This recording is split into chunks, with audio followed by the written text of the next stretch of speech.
What's up everybody, Thomas here, aka Restrooms Trainer, and welcome back to another one of my videos. So a few weeks ago, I uploaded part 1 of my Monster Hunter RISE ranking, where I ranked all 67 monsters in Monster Hunter RISE and the Sunbreak expansion, based on how much I enjoyed fighting them. But in part 1, I specifically ranked them based on my experience fighting them solo, without any friends joining me. So here in part 2, I'll be ranking all 67 monsters again, but this time based on my experience doing the fights with friends. Now while Monster Hunter does support up to 4 players, this will be based on a 3-hunter fight, as one of our friends plays on PC instead of Switch, and Monster Hunter still hasn't given us crossplay. Hopefully Monster Hunter 6 fixes that. Now I would recommend seeing part 1 if you haven't, I'll leave a link to it in the description, but I'll briefly cover how these monsters are being ranked.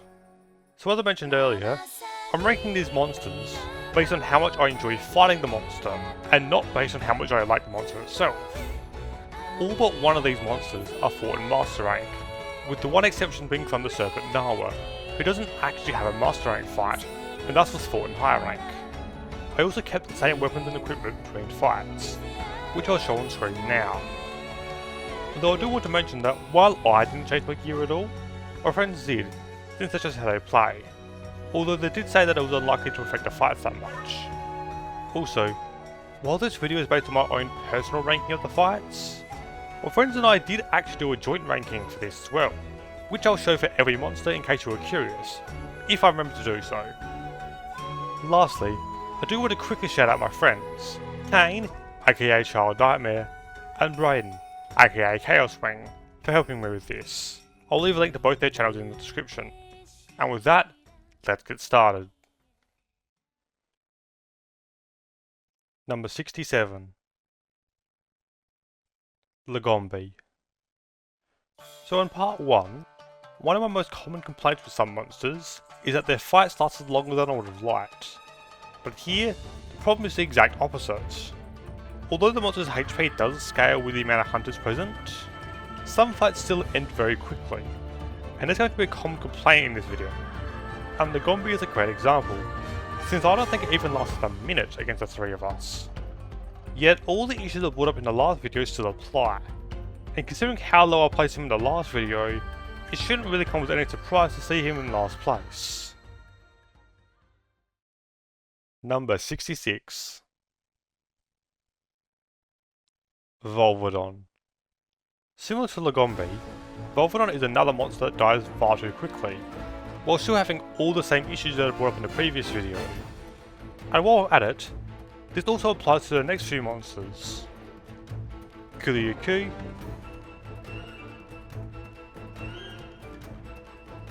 Great Buggy,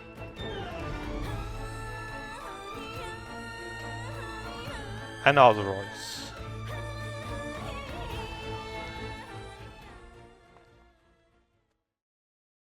Number 62. Shogun Centaur. So despite ranking lower than the last video, Shogun's co-op fight is genuinely an improvement over his solo fight.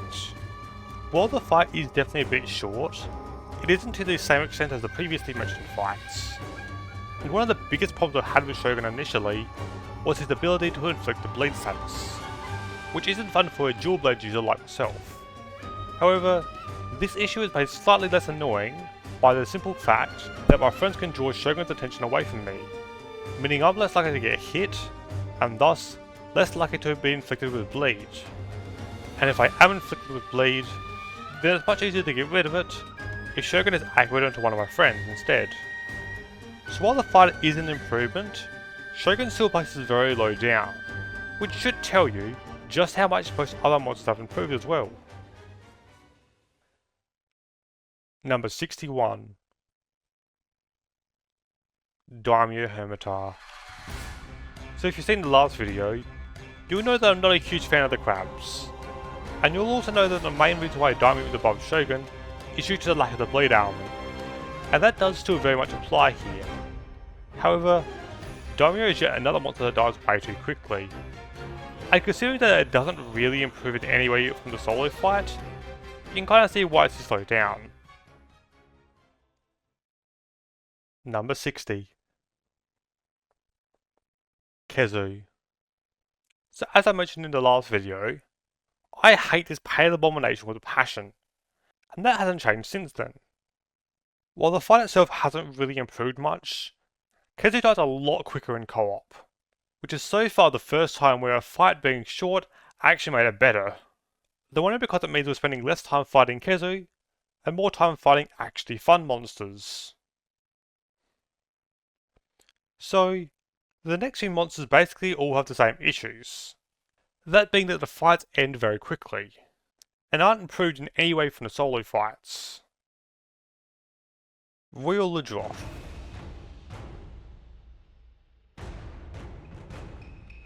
Great Rocky.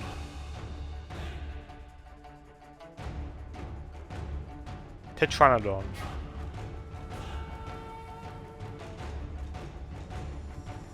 Great Azuchi.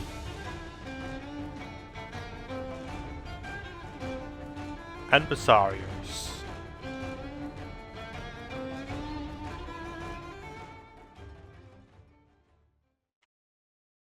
Number 54. Furious Rajang. So Furious Rajang is probably the first notable improvement on this list. Considering that Furious was dead last in the previous video, the biggest improvement over the solo fight was that Furious Rajang's extreme aggression was far less of a problem, due to the fact that my friends were able to draw his aggro away from me, which gave me time to heal or sharpen when needed. However, one thing that hasn't changed is his agility. Furious can still be a pain to hit at times, though it is certainly easier when there's 3 of us, and he still hits like a truck. While it is an improvement, it still isn't a particularly fun fight. The next 4 monsters being Bishaten,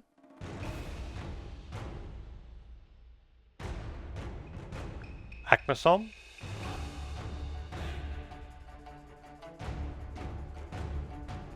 Blood Orange Bishaten,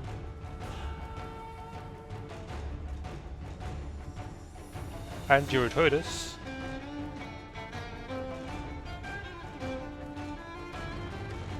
are yet another group of monsters that die away too quickly, while not really improving in any major way.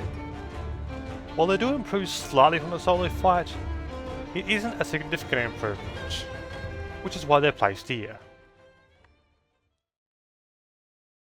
Number 49. Rajang. I'll try to keep this one short.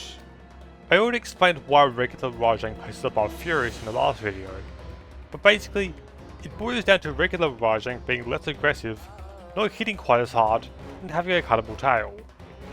While the fight still isn't very fun, I do still think it is a slight improvement. The next 7 monsters being Baroth,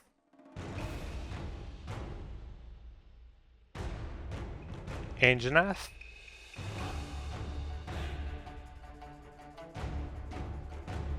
Barioth,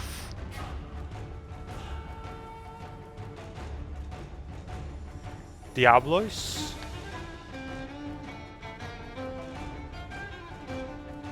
Aurora Somnicanth,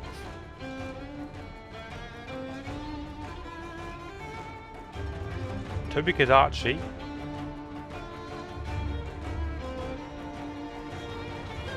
and Somnicanth,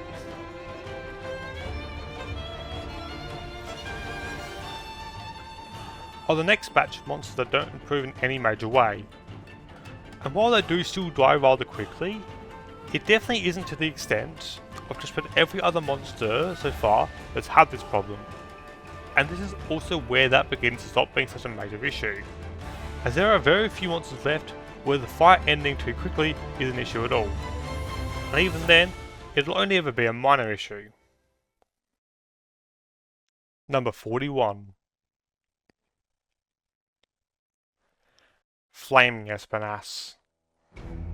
So my problems with Flaming Espinas in the previous video basically boiled down to Flaming being an extremely aggressive monster that leaves very few windows to heal or sharpen when fighting solo.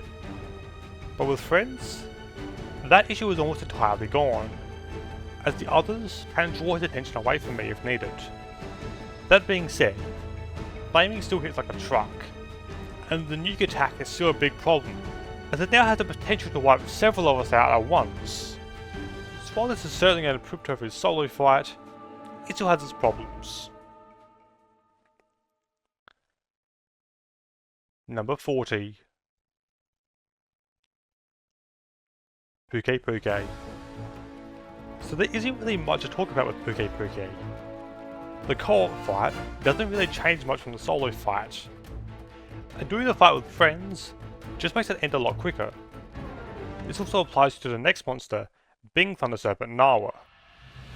So yeah, Nawa doesn't change much either, though I do still think the co-op fight is at least more fun, even if it ends rather quickly.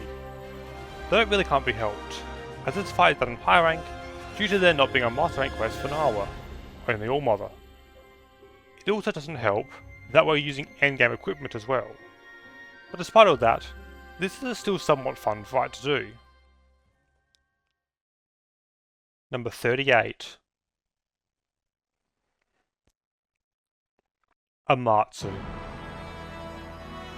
So Amatsu might be the biggest improvement on this list so far. While that can still be annoying to even hit her sometimes, it becomes far less annoying when there are others there as well.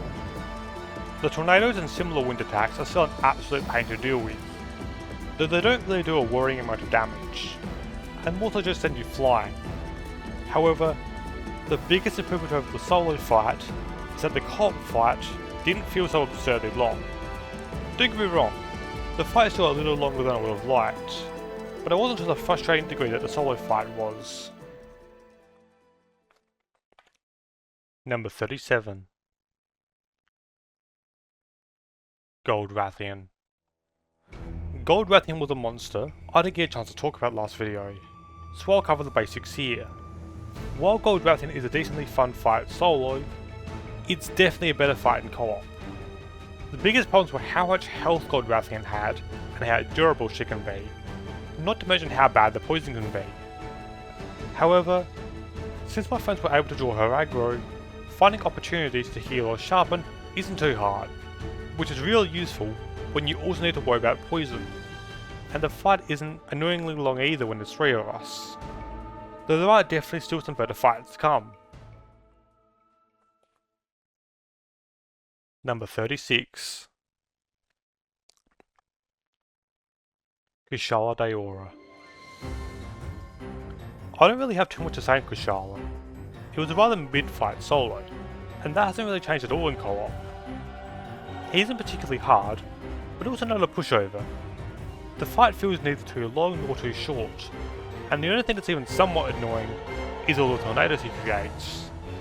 Though it isn't on the same level as the Amatsu, still kind of a pain regardless. Number 35. Lucent Nagakuga. So Lucent is certainly an interesting fight, and certainly surprised me with his solo ranking. As for his co-op fight, I do think that this is an improvement. The poison never really felt like an issue, and Lucent's agility and invisibility didn't bother me as much as I was expecting, and they felt like even less of an issue in co-op when my friends were helping me. The fight also didn't feel like I was dragging on too much either, making for an all-round decent fight. Number 34.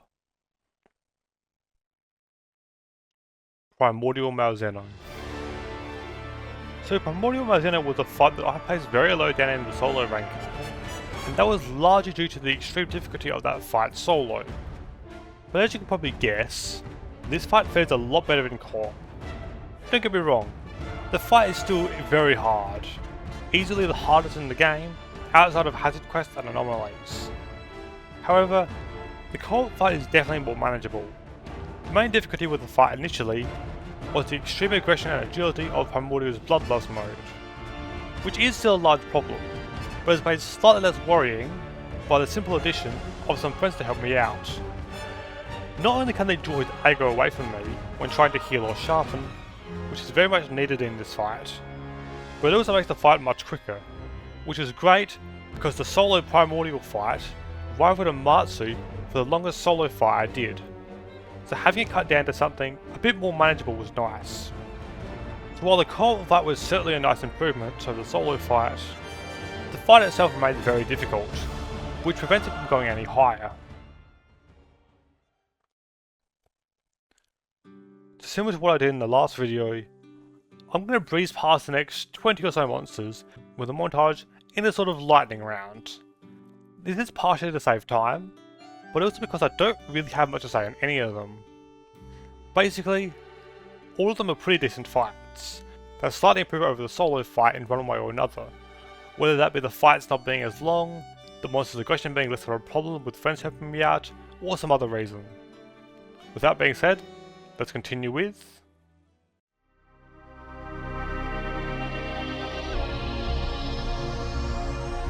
Dated, motivated, complicated, perpetrated, hesitated, celebrated, dominated, infiltrated, devastated.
Number 12.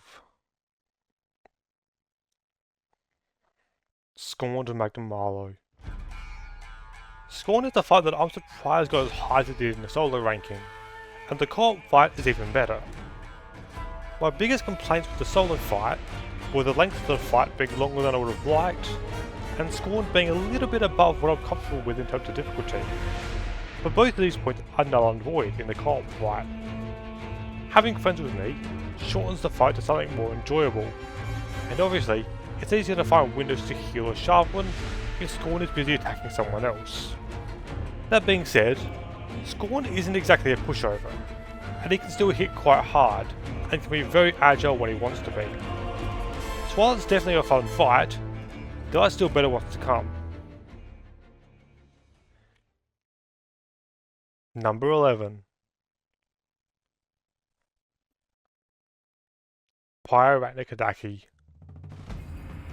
is a fight that I'm surprised got this high, but Pyre is genuinely a great fight, especially in co-op.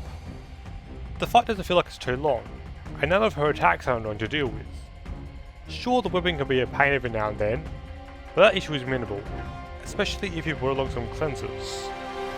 So overall, a great fight, but it doesn't quite reach the top 10.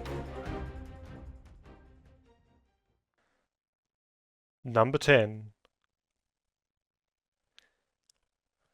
Astalos. I don't have a whole lot to say about Astalos that I haven't already mentioned in part 1. Astalos is genuinely a great fight with minimal issues. While he is still quite agile and aggressive, this is predictably made less problematic with the inclusion of my friends to help out. So I'm more than happy to hunt Astalos any day of the week.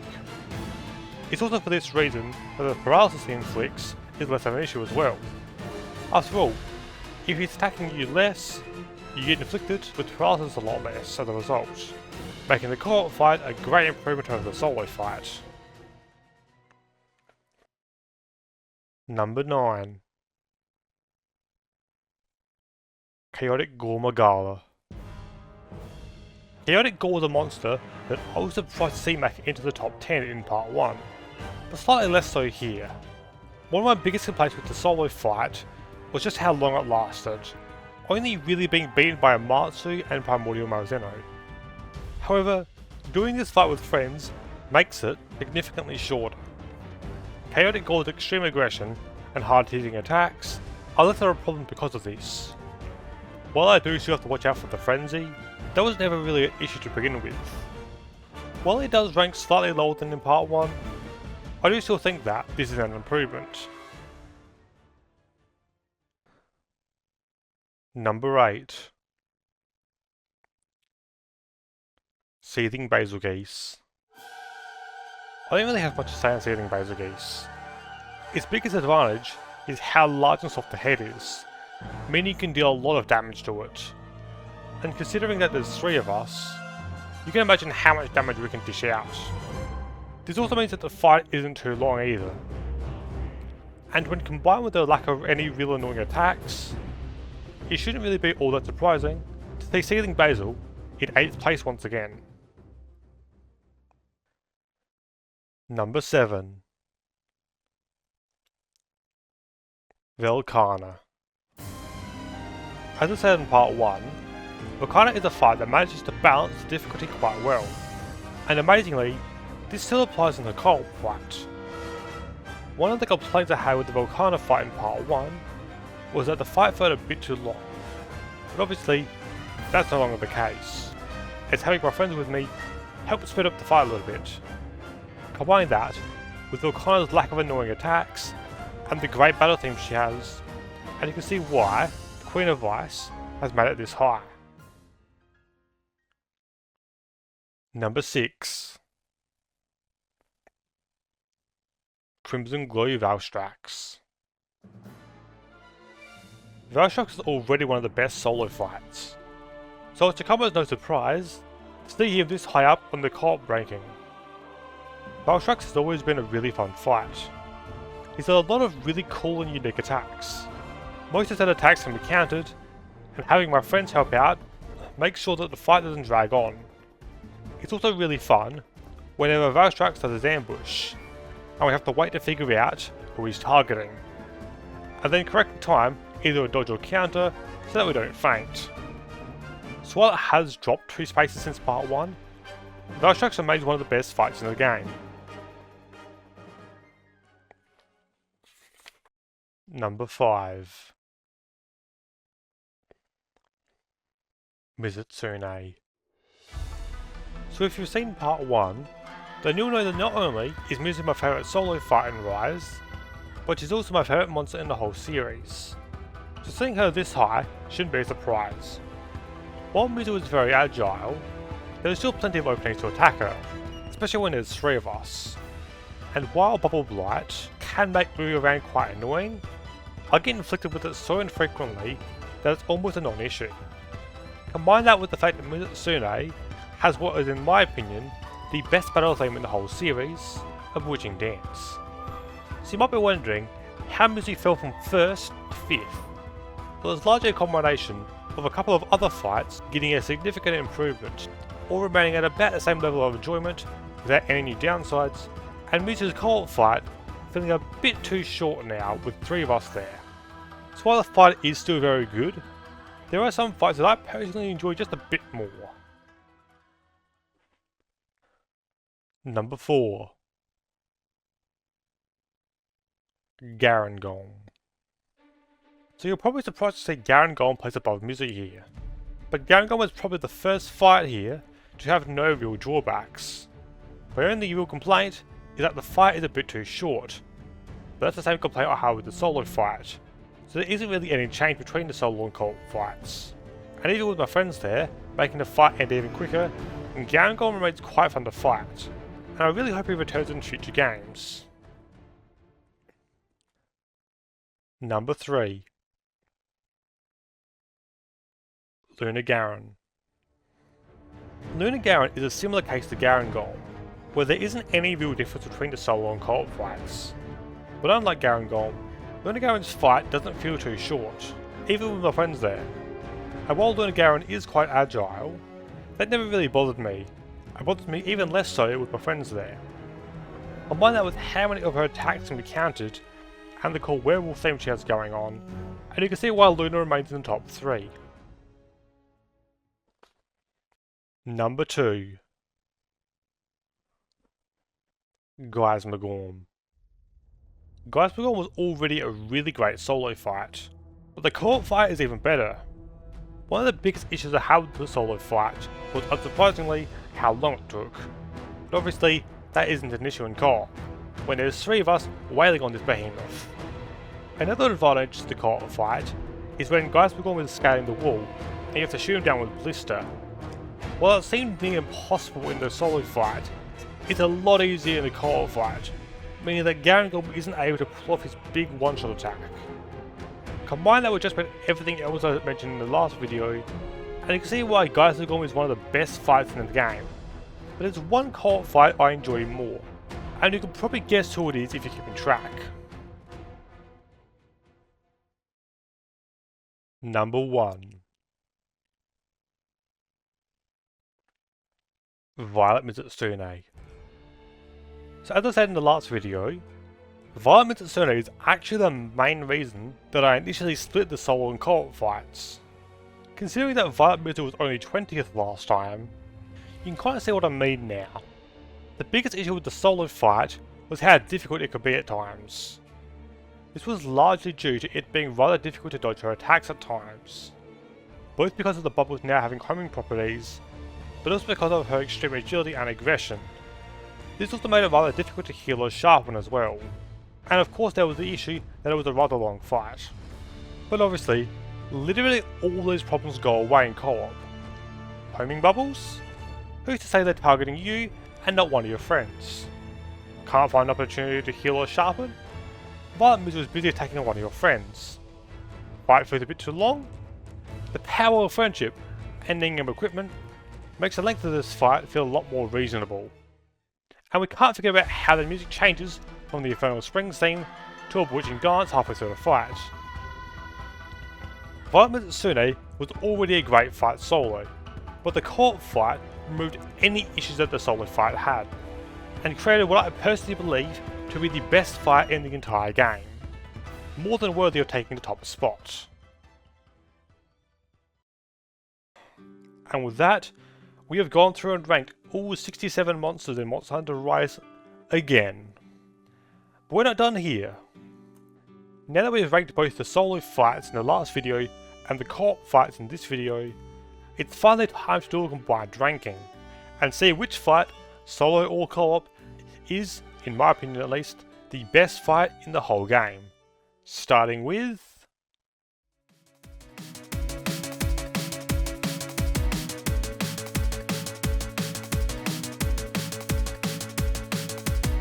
Here comes the enemy, strike them down.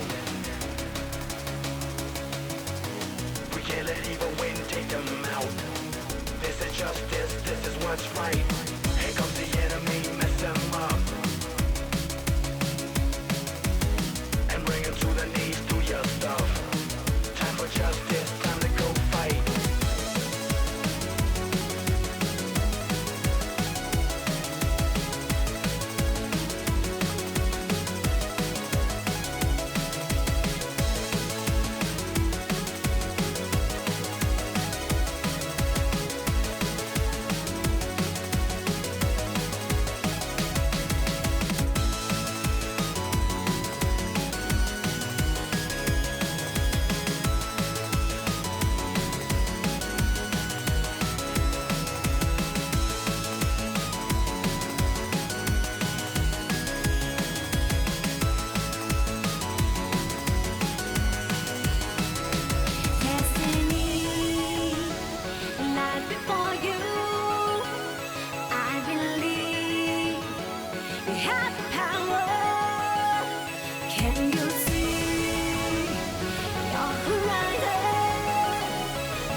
Strike them down. We can't let evil win, take them out. This is justice, this is what's right. Here comes the enemy, mess them up. And bring them to the knees, do your stuff. Time for justice, time to go fight.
Strike them down.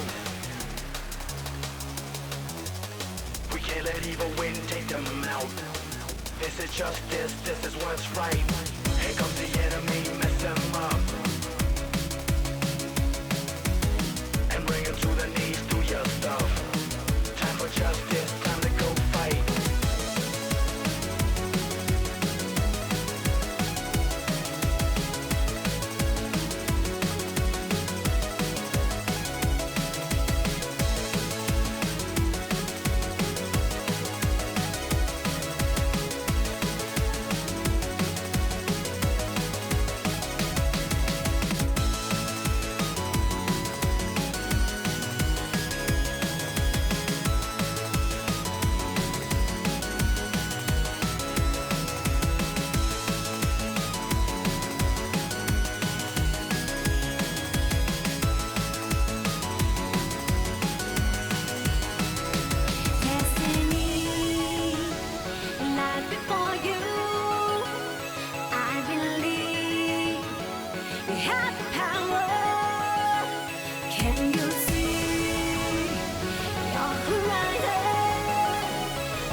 let evil win, take them out.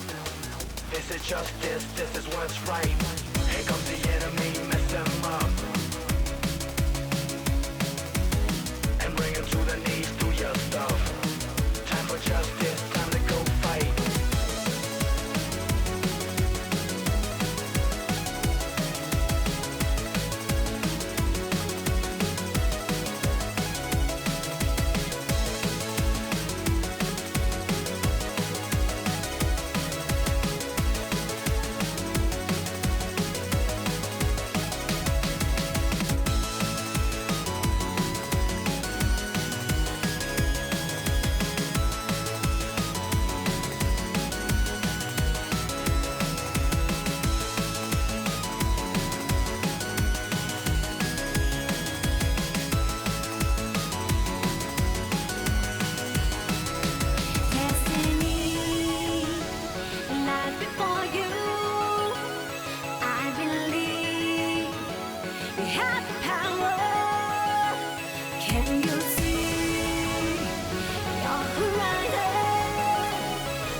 Strike them down. We can't let evil win, take them out. This is justice, this is what's right. Here comes the enemy, mess them up. And bring them to the knees, do your stuff. Time for justice, time to go fight.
Strike them down. We can't let evil win, take them out. This is justice, this is what's right. Here comes the enemy, mess them up. And bring them to the knees, do your stuff. Time for justice, time to go fight.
enemy, strike them down.